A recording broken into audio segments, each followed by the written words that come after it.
Today's episode of the Fission Nuclear Report is brought to you by Fluor. We're building a better world. Welcome to the Fission Nuclear Report, your one-stop source for all the latest news from the Department of Energy's Environmental Management Program. Now, here's your host, Michael Butler. Hello and welcome to the Fission Nuclear Report. Today is Monday, November 14th, 2022. We're covering all the news from the Department of Energy's Environmental Management Program across the country. This is our second video episode on our new YouTube channel. We welcome you to this new format, and we thank our friends at Fluor for being our presenting sponsor. The potential for leaks in aging underground radioactive waste tanks is a constant concern for the Department of Energy's Environmental Management Program. After more than a year of negotiation, DOE and the Washington State Department of Ecology have reached an accord on handling waste from 2 leaking tanks at the Hanford site. In this week's episode, we'll talk to Delmar Noyes, Assistant Manager for Tank Farms at the Department of Energy's Hanford office. We'll discuss the agreement and how DOE is responding to state regulators with respect to the leaking tanks. These tanks we're specifically talking about are some of our earlier tanks that were constructed in 1943 and 44. Leakage from these tanks have to go through an extensive vadose level, i.e. the ground, before it could impact groundwater and move out in the environment. That's about a 25-year period in B109 and about 70-year period in tank P111. And the groundwater treatment system will capture it before it hits that point. We'll have more from this interview with Delmar Noyes later in the podcast. And we'll be back with today's headlines right after this from Fluor.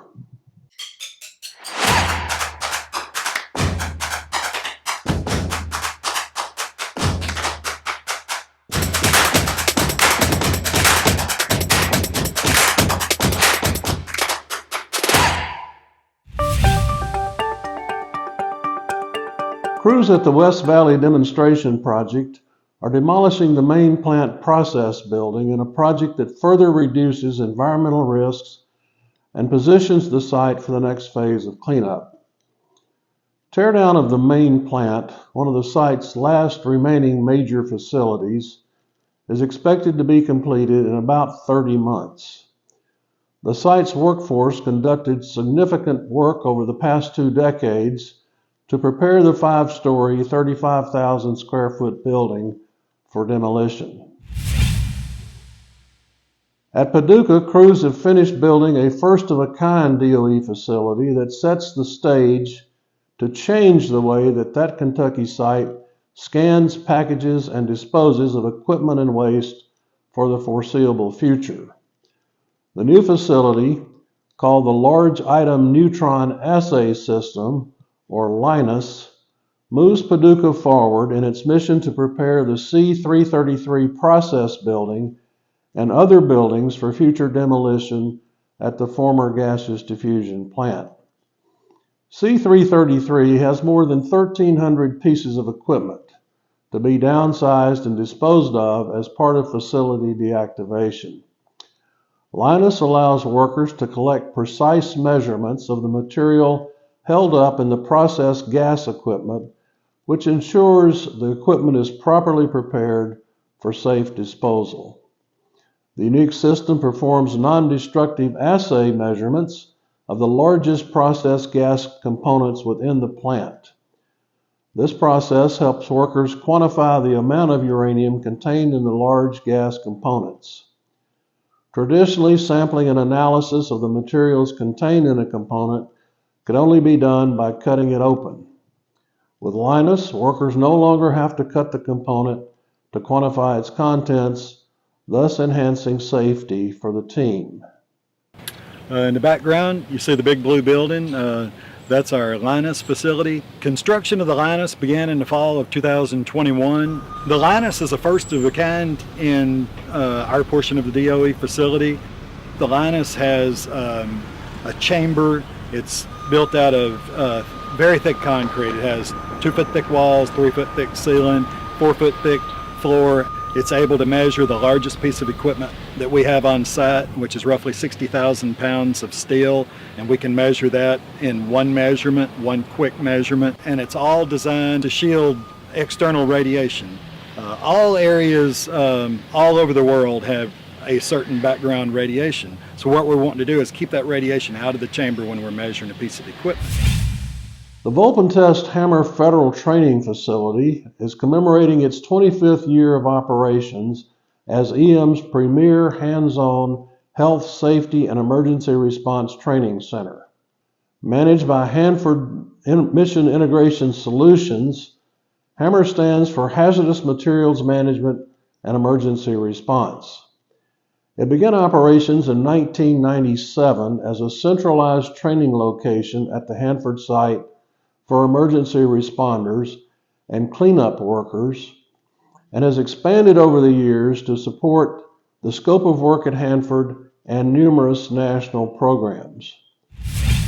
The U.S. Corps of Engineers is soliciting bids for a small business to build a viewing platform next to a museum at the old K-25 gaseous diffusion plant at the Oak Ridge site in Tennessee.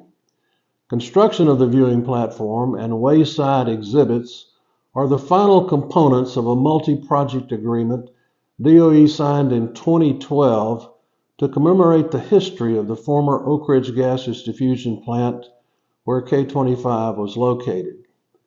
That agreement resulted in the construction of the K-25 History Center, which opened in 2020. So the Army Corps of Engineers really had the lead in the construction of the facilities that were at this site, and it's really special that that whole effort is now culminating into the preservation of that history by their participation in this project. Staying with history, the Savannah River Site Museum celebrated its reopening in November with a new 6,000 stories exhibit that shares the accounts of individuals displaced almost 70 years ago to make way for the former nuclear weapons material production site that is now SRS. The interactive exhibit allows museum guests to dig deep into the history of Ellington, Dunbarton, and other towns lost to the 310 square mile site and listen to stories directly from the displaced residents. At the museum reopening, former residents, community members, and site employees reminisced about life before the establishment of what was then called the Savannah River Plant. They shared stories, reconnected with old friends, and celebrated the preservation of this important period in U.S. history. A new photo book of SRS history has also been released. You can get your copy at the museum in downtown Aiken or by visiting the Arcadia Publishing website. We'll be back with today's Spotlight interview right after this message from Fluor.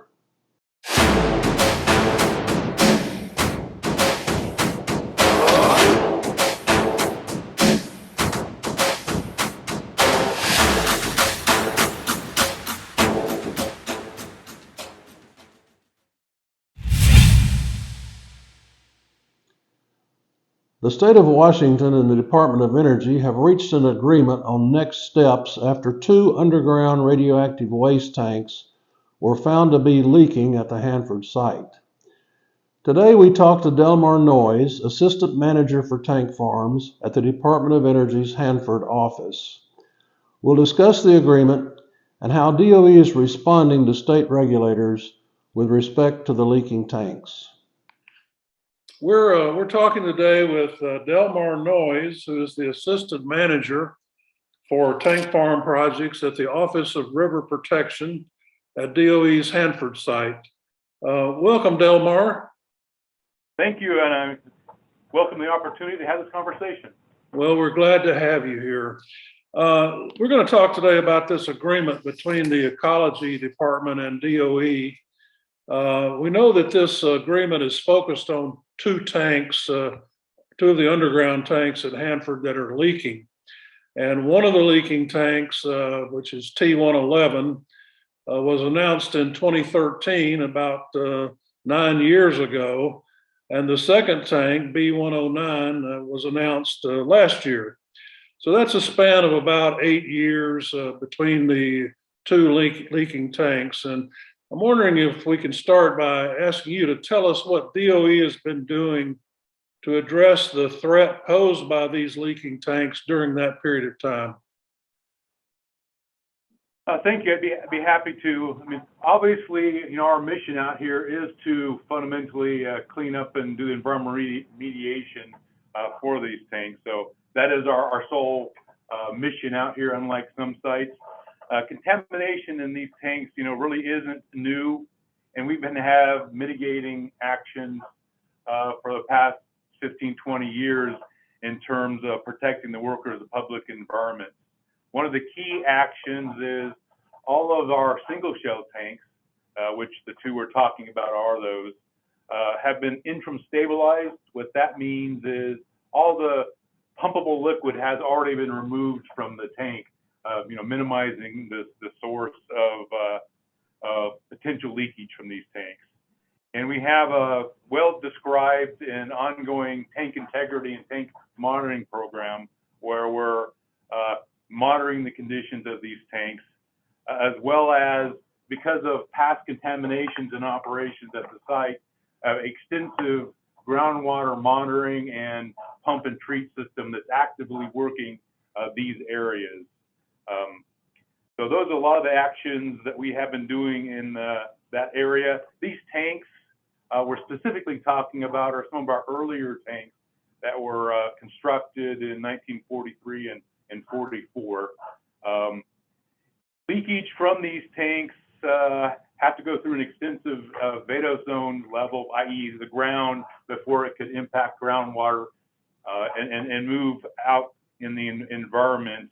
That's about a 25-year period in B109 and about 70-year period in tank T111. And the groundwater treatment system will capture it before it hits that point. So we have basically a long-term program monitoring these tanks, understanding that they'll be in a static storage configuration until we can remediate the waste in them.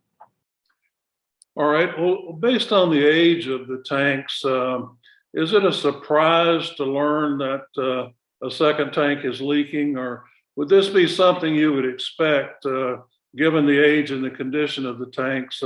In fact, would it even surprise you to learn that there might be a third or fourth tank that was leaking?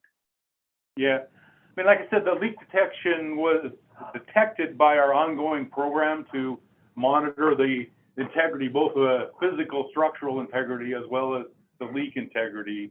So obviously that is a robust program that we have in place, recognizing the age of the tanks and the age of our infrastructure, and recognizing that they'll be in a static storage configuration for an extended period of time. These are robust visual inspections, physical inspections. We monitor inside the tanks for the liquid levels. And again, as I mentioned, these tanks have been interim stabilized, so all the free liquid has been pumped out of them in general. And really what we're monitoring is liquid levels inside a solid material. So think of water in a sand. We're measuring that level of the water within the solid sand-like material. In this case, we call it sludge and salt cake. And then we have monitoring wells around the tanks to continually monitor if there's any changes in the environment around the tanks. Noting that in these tanks' past operations, the surrounding area has significant contamination already in there from past operations. The leak assessment in B109 was really started because we were noting small changes in that interstitial liquid level. That's that level in that sand material over time. And these change and fluctuate, based on the season and how much moisture is in the air. These materials in the tank tend to capture water. They're hydroscopic is a technical term.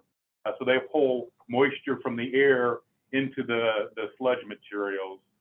So basically, we did an extensive evaluation of that and monitored over a period of time before we concluded that there's greater than a 50% probability that there is some leakage out of the tank. And we'll continue to monitor these tanks. Again, as you noted, the age of the infrastructure is, a driver for the urgency of our mission, and also is the reason we have such a robust monitoring and tank integrity program in place for these tanks. And we'll continue that process as, we work collaboratively with the state, not only responding to these individual leaks, but create a process if we were to identify, future issues in the future. Well, you've entered into an agreement with the Washington Department of Ecology between Ecology and DOE, and that agreement was announced recently concerning how you would go forward with respect to these tanks. What have you decided to do? What is included in that agreement?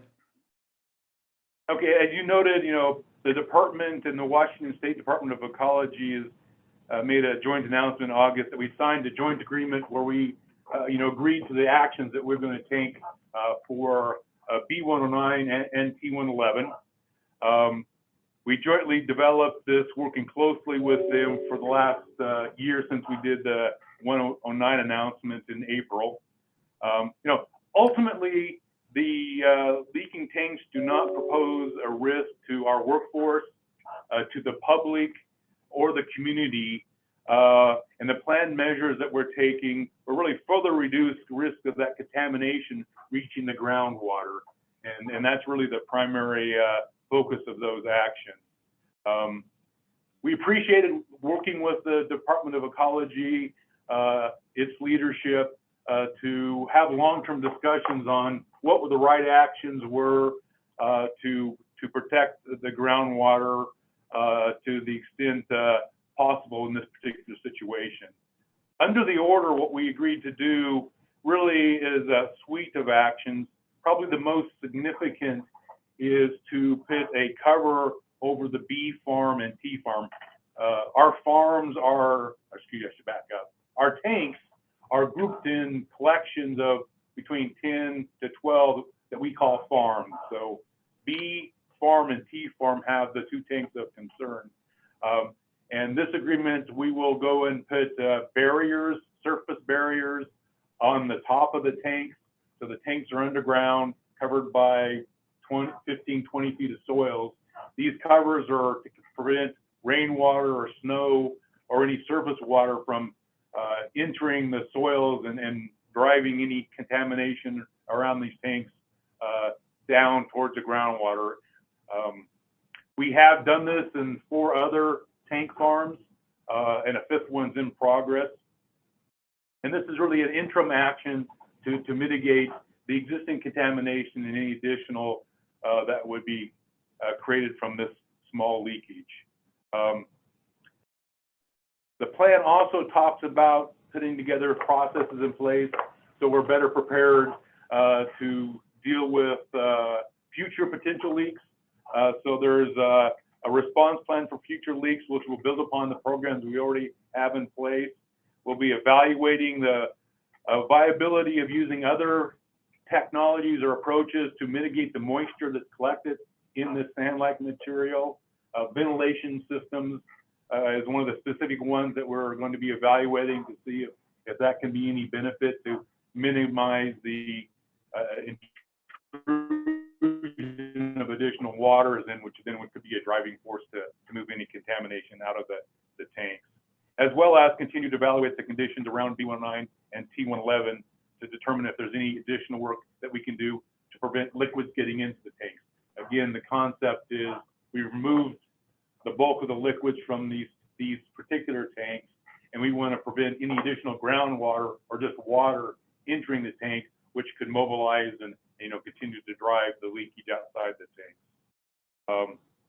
That joint agreement is posted on the web page on the Hanford.gov web page for all to see and review. But that's essentially what it is: a suite of actions to improve our monitoring and process and document those in a leak response plan but the primary physical action in the near term is the barriers to interim protect those areas until we get to the final retrievals. All right. Well, as a layman, let's talk about the barriers. As a layman, I might think of that as a large tarpaulin or something that's laid over the ground around the tanks. But I have to believe that it's more complex and complicated than that.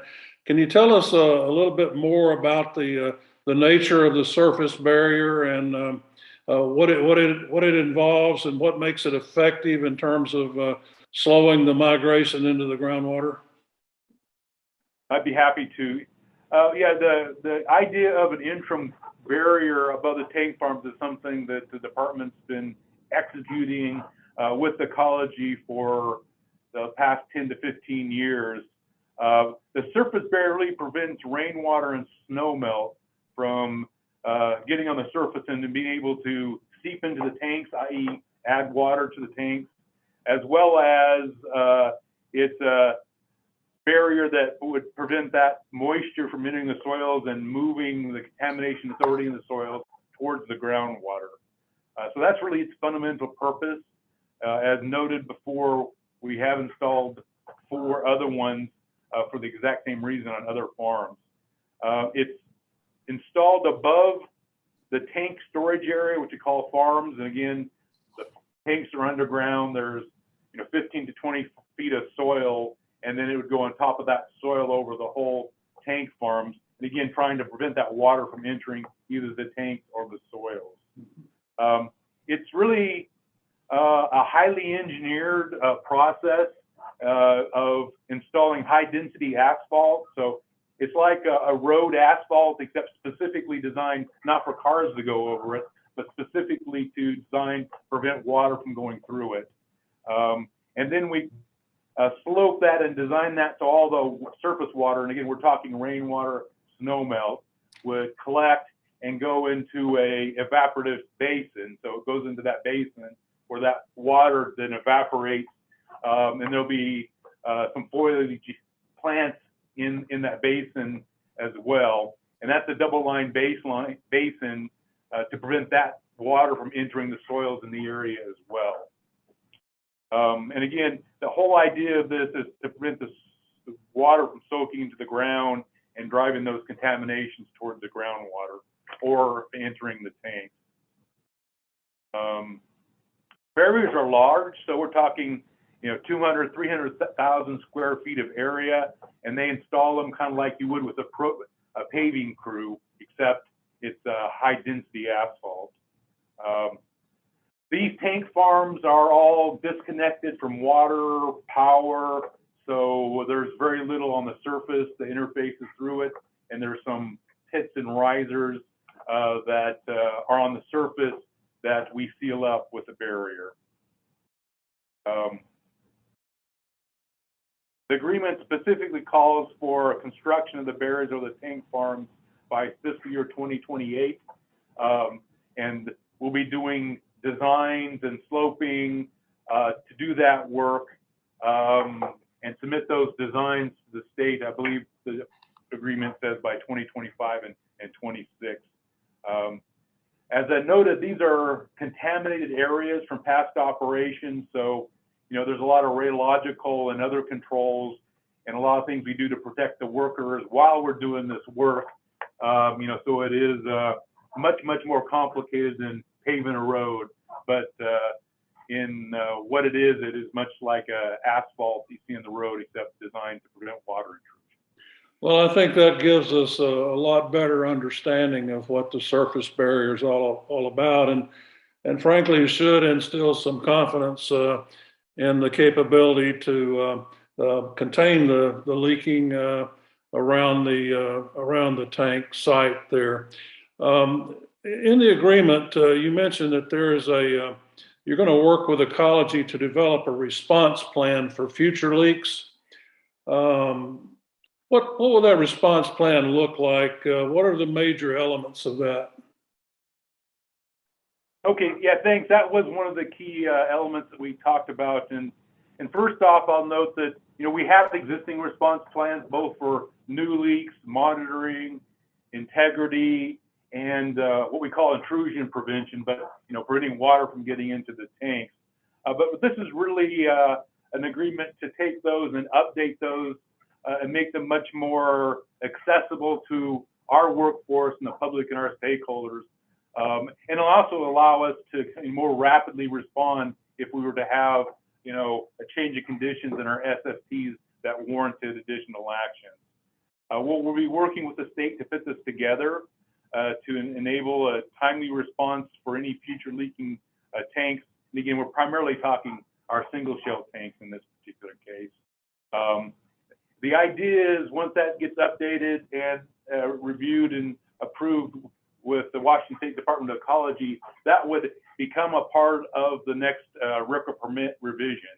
So these tanks, even though they're built in the 40s and 50s, we retroactively with the state applied RCRA controls, and that's the regulatory framework that we're using with the state of Washington to manage these tanks. And again, our single shell tanks are not operating, they're really just static storage configurations, unfit for use other than the static storage, and we're not doing anything in these tanks except when we get in and ready to remove that waste to move them to our double shell tanks, which are more active, and we actually do transfers between those.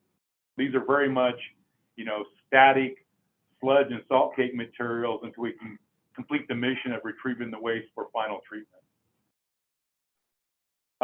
The leak response plan will also talk about how we minimize water intrusion and bring that into a single plan, which will, I think, help communicate and identify, the resources that we have and the capabilities we have and the timelines that would take to implement some of these in a pre-staged plan, a general plan that we can use to further address future issues with our single shell tanks.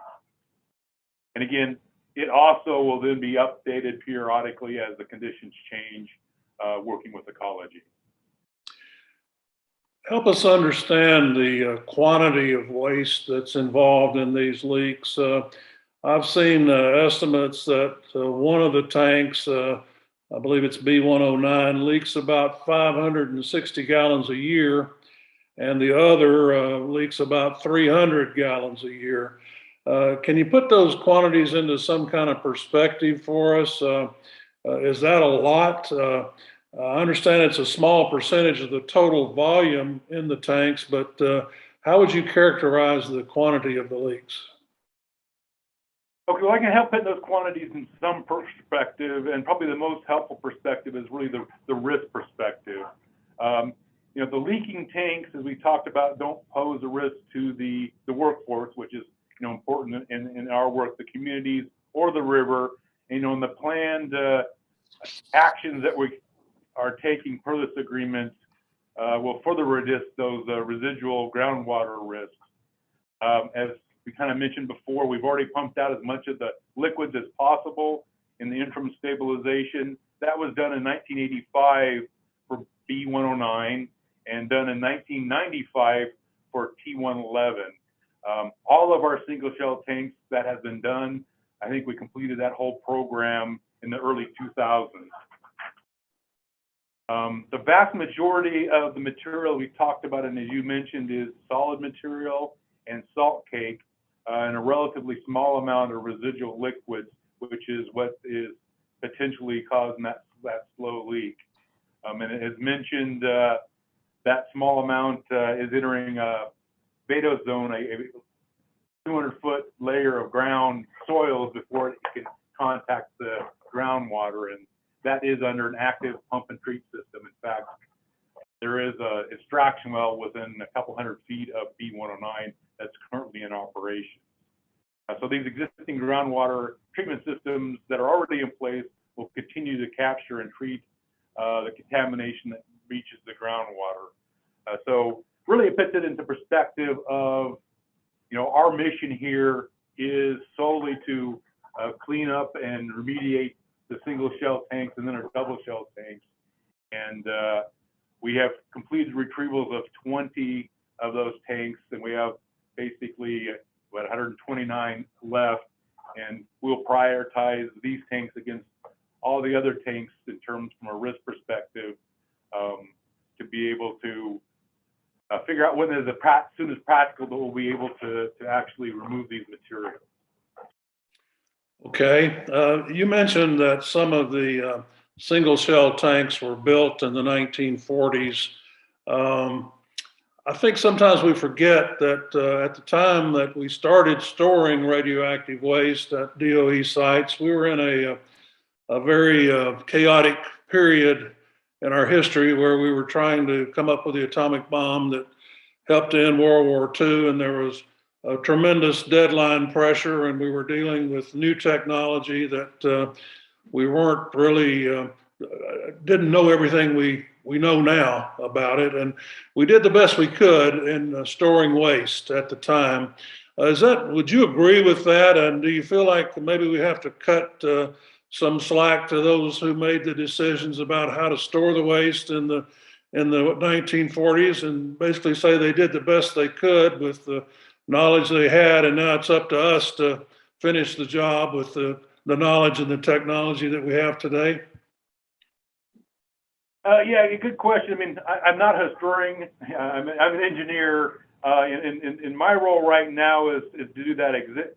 Our current mission is really to manage and continue the safe storage of these wastes, until we can remove and treat this waste for final disposition, based on the current laws and expectations of both RCRA and, the legal framework that exists today in the United States.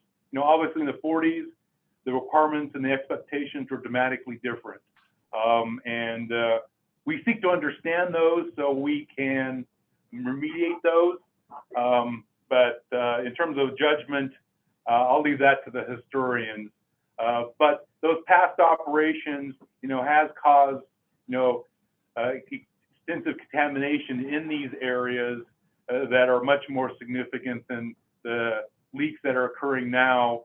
And we already have those actions to continue to mitigate and protect the groundwater. And as I noted before, the leaks in these cases really aren't a risk to the worker, the public, and the communities at this time. And the long-term actions of our mission really is going to be, we're focused on getting treatment systems up and operating so we can continue the process of removing the waste from the single shell tanks, move into our safer, more robust double shell tanks, treat that waste, create more space, remove that risk, those contaminants from the environment in a final waste form, and get ourselves out of all of our single shell tanks. And that's really the site's mission as it exists right now. We have no other production mission or objective other than the cleanup, a safe and effective cleanup of these tanks. So we're heavily invested in taking where we are today, removing that risk, and unfortunately, with 56 million gallons, 177 tanks, we'd all want it to happen today, but the physical realities is that's a long-term mission that we are really excited about starting here in the near term with a startup of our vegetation facility. This agreement that you've entered into is a joint agreement between DOE and Ecology, and it appears in the announcement that you're on the same page, that you and the regulator are in agreement that this is how this should go forward. How would you characterize DOE's relationship with Ecology in general? Do you consider it to be a partnership? Is it adversarial? You feel like we're all in this together? What is the nature of the relationship? Yeah, I mean, we clearly have distinct roles and responsibilities. The Department of Energy is the owner and operator, and the state has a large chunk of the regulatory role. We have a lot of other laws and regulations that we have to meet, but fundamentally, I'm convinced that ultimately the Department of Energy, our regulators and the local community really have the same fundamental objective is to remediate the wastes from the past operations of the Hanford site as timely and as effectively as we can. And there's a lot of ongoing dialogue of exactly what that is and how that's going. But fundamentally, we leverage that common objective and work to manage through the different roles that we have. Our role is doing the work, with the full responsibility and accountability for our workforce, the local communities, and protecting the river. Sometimes the regulatory focus is focused on environmental protection, and that's very important in our fundamental purpose. But protecting our workforce, executing that work is really a real risk that we need to manage today, not a hypothetical risk that's multi years out in the future. So that's very important to us. We work with both the Washington State Department of Ecology and other agencies from the state, the Environmental Protection Agency under CERCLA as regulators that oversee our actions out here with the regulatory requirements. We have agreements and tri-party agreements and all kinds of things that document that, as well as have a continuing, ongoing public discussion among ourselves and with our stakeholders on how we're proceeding and the tough decisions we need to make going forward to complete this mission. We appreciate the effective collaboration with ecology on this particular agreement, but this isn't a unique area of areas that we're working productively with the state and EP to move forward. Obviously, there are challenges, and maintaining that open communication to find the best solution for the nation, because we're using taxpayers' resources to clean this up, is something we endeavor to do day in and day out. We support continued focus on safe, efficient, effective stewardship, treatment, and disposition of our tank waste.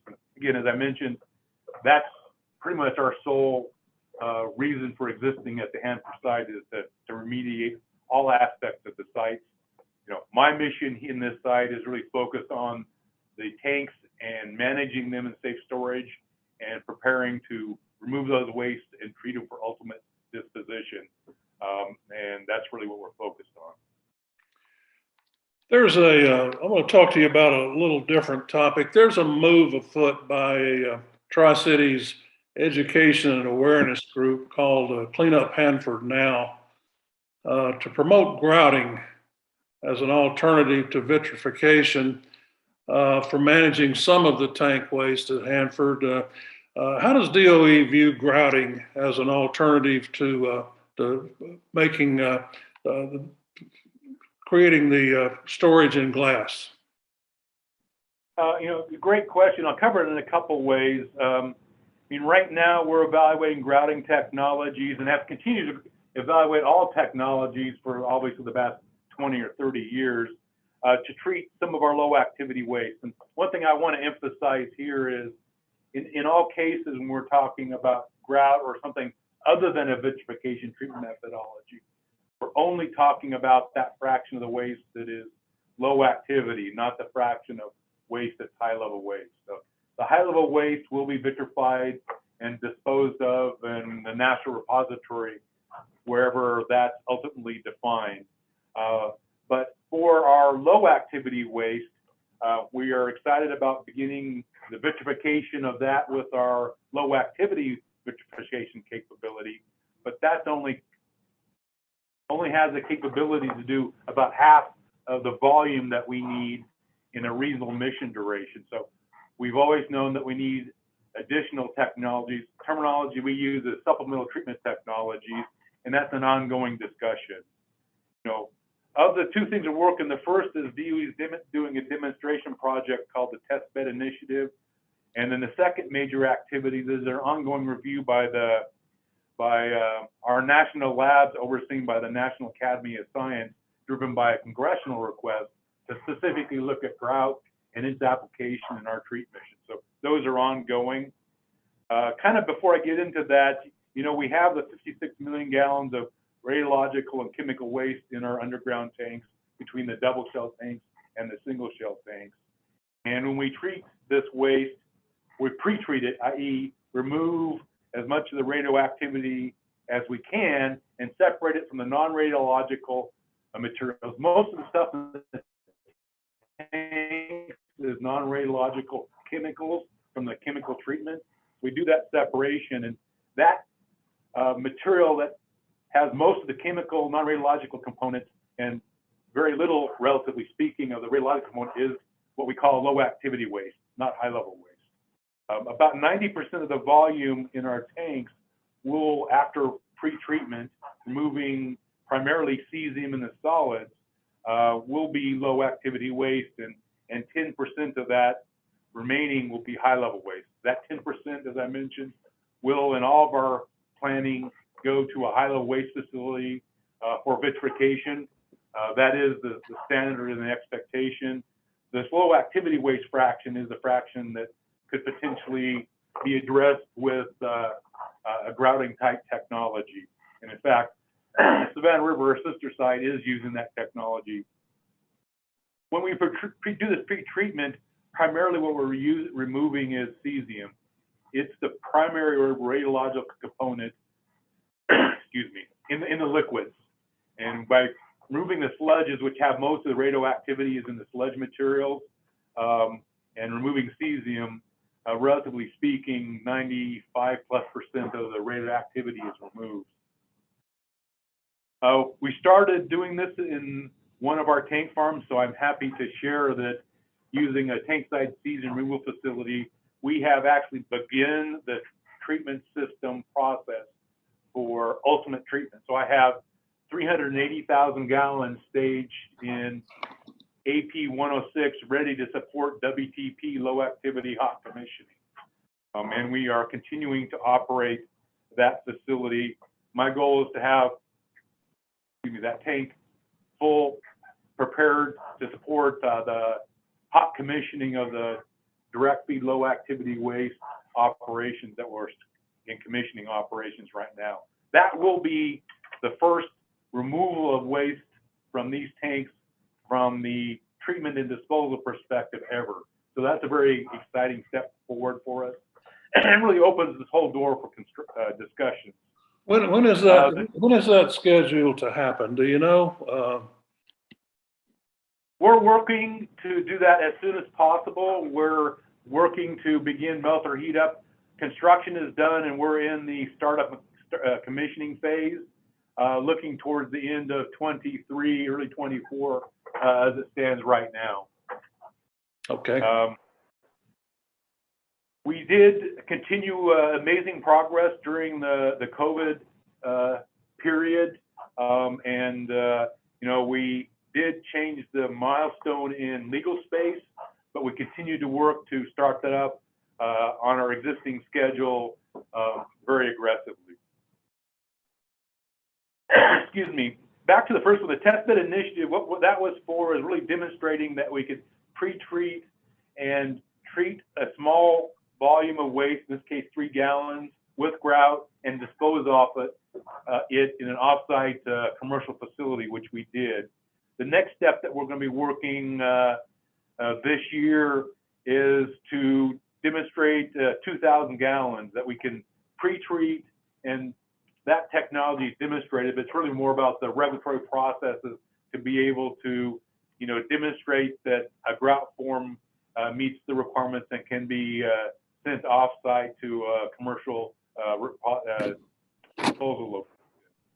The other activity that's ongoing is this National Academy of Science working with the national labs doing a congressional directed study. Again, that's independent of the site, actually independent of the DOE arm, EM, that manages cleanup, to really do a top to bottom evaluation of the viability of grout, you know, with independent technical credibility, overseen by the National Academy of Science. We've had, I think, 2 public meetings, and the third one is probably going to happen early in January, and there'll be a follow-on fourth as part of this process with a final report coming out after that. And these are all activities looking at that grout and the viability and its application to that long-term Hanford cleanup mission. We will continue to use the information provided by these studies as we move forward and make our decisions going forward. The report to Congress is expected to have a recommendation on the path forward for treating some of the low activity wastes, and it's being informed by our regulators. The Washington State Department of Ecology has been involved in providing comments in this. Stakeholders and analysis will provide DOE decision makers with the ability to make direct comparisons between the various approaches for low activity waste, including vitrification and grout as two prime candidates. And we'll continue our conversations, with regulators and stakeholders, throughout this effort as we move forward to making that decision of ultimately what is that additional technology we'll deploy to do basically the other half of this high volume, low radioactive, low activity waste stream that we need to treat and dispose of either on site or at the commercial facilities. Again, separate from the high level waste, which has the bulk of the radioactivity, which will be vitrified and will go to the national repository, whatever that site is. Well, funding remains a key component of the success of this mission, and it seems that there's never enough money to do everything that needs to be done. The governors of Washington and Oregon have publicly called for more funding for Hanford cleanup, stating that the current budgets are not adequate. They say that nearly $3.8 billion will be needed in FY24, which is a big jump from the $2.7 billion in the FY22 budget. What is DOE's view of the current funding level, and how could more funding accelerate the cleanup process? Yeah, great question. Our local field office has, important process and step in the annual budget development, but it's not to make the decisions for Congress. So ultimately, Congress makes the appropriations and funding decisions, and our job is to use it to the best extent we can possibly do to mitigate the risks that we're charged by the nation and Congress to execute. We identify priorities for funding, our strategic vision, 5-year plans, and identify, funding that's required to meet the department's legal obligations. And that information is used, by headquarters through the budgeting process and the administration to request an annual budget. We will provide input to that, but it's ultimately Congress's, decision of what the funding is. And as there's lots of steps in that process, but the final output of whatever that number we will use as appropriate on the priorities that we identified. And we work with the state to identify our priorities, so whatever the answer is, we at least have some common vision of what our relative priorities are. Another important part of the process is we go out and solicit input from our stakeholders and the regulators of what they think that information or our budget numbers should be, and share that forward as part of that process. As a federal employee, I really can't engage in lobbying for any particular funding levels, and we are focused on identifying the technical challenges and then implementing what we have to the best of our ability, working with our regulators to minimize it based on a risk perspective. One of the things I'll say is, the result of years of hard work in our mission, we do and support significant support from our local leaders, congressional and political appointees on the site, and we do greatly appreciate that. And there's always going to be a dialogue of what the right number is, and we do appreciate the continued support that we get from Congress in response to that open dialogue. As we continue to demonstrate success in our mission, and with the funding that we are provided, we really are focused on protecting our workforce, the community, and reducing risk to the environment. And really believe if we deliver value to the taxpayer on the funding that we get, that's the single most important thing that I can do, or we can do as the site team to convince this nation and Congress that the funding that's provided to us, whatever that is, will be used effectively and efficiently to mitigate this risk. All right. Finally, let me ask you this. How optimistic are you about the cleanup of the Hanford site? The EM chief, Ike White, told a congressional committee recently that the cleanup of Hanford could take another 60 years or more.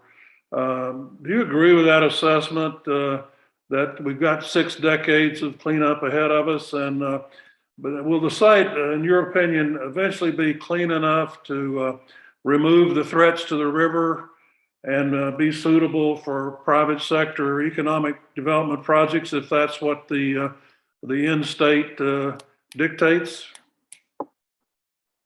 Yeah, from my perspective as the, assistant manager for tank farms in the local field office in charge of the tank waste mission, I'm very excited about our progress and opportunities and the accomplishments that we made as a team over time.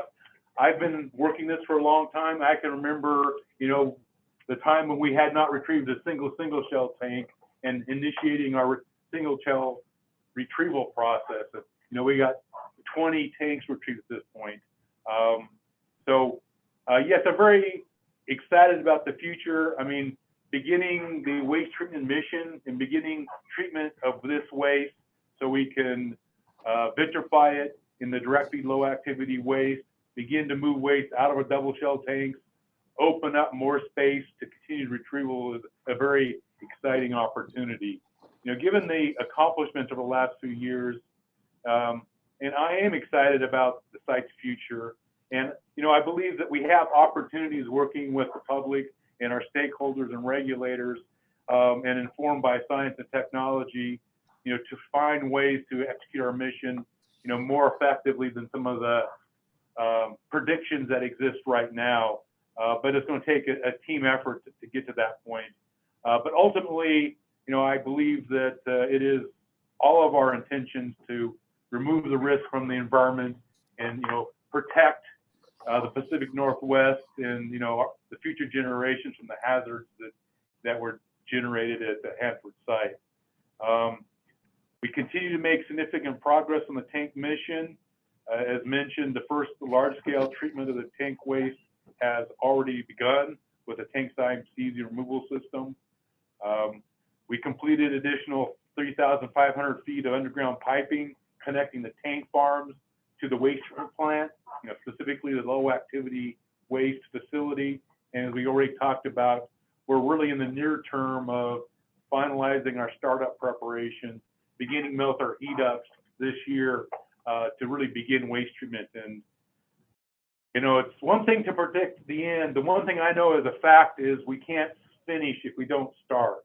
So starting waste treatment is the most positive thing we can do to manage how long our mission will be. When we complete the starting and testing of all these facilities, we'll beginning the vitrification of this low activity waste into glass that will be disposed of on site. We are right now preparing for the heat up of the first melter. That low activity waste facility has 2 melters, and we'll heat it up. And once you heat up these melters, they're on. So we'll heat it up, test it out, then start operating it with simulants to make sure that it's working and our crews know how to operate. And then we'll move to the second melter. Once operating, these melters will vitrify the low activity waste into a solid glass form. So that way it is permanently removed from ability to enter into the environment, which is really our fundamental goal. It's a vitrification process that occurs at 2,100 degrees Fahrenheit and really put that liquid glass into steel containers that will be disposed of on an on-site facility. And I think we have a lot to be proud of as a team getting to this point, and continued opportunities to find ways to complete our mission more effectively, more timely, and protect the workforce, the public, and the environment, and ultimately create a final remediated site that it can use as determined appropriate by, the nation and local state stakeholders. Well, we've covered a lot of territory today in this interview, and I appreciate you being as forthcoming and informative as you've been.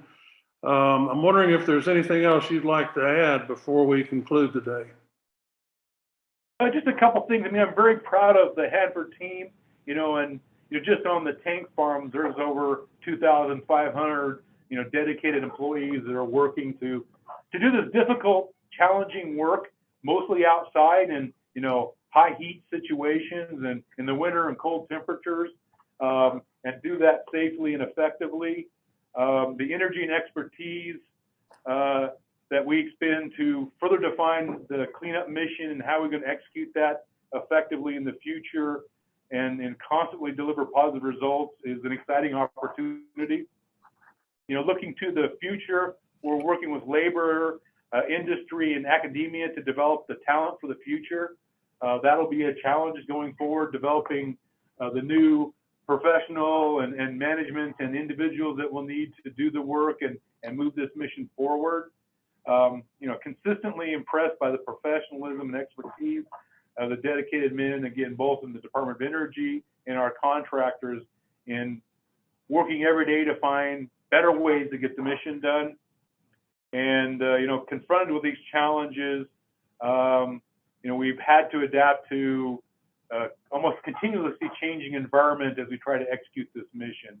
And just happy to continue the efficiently progress this work with the support of the local community, Pacific Northwest, and the nation as we do this important work. It's important work, and I think it's a great privilege to be able to be in a position to try to move this forward. And I know myself and my team and everybody working on this take that responsibility very seriously. Delmar Noyes, Assistant Manager for Tank Farm Projects at DOE Hanford. Thank you very much for joining us today. I appreciate the time. Thank you very much. Today's episode of the Gone Fission Nuclear Report is brought to you by Fluor. We're building a better world.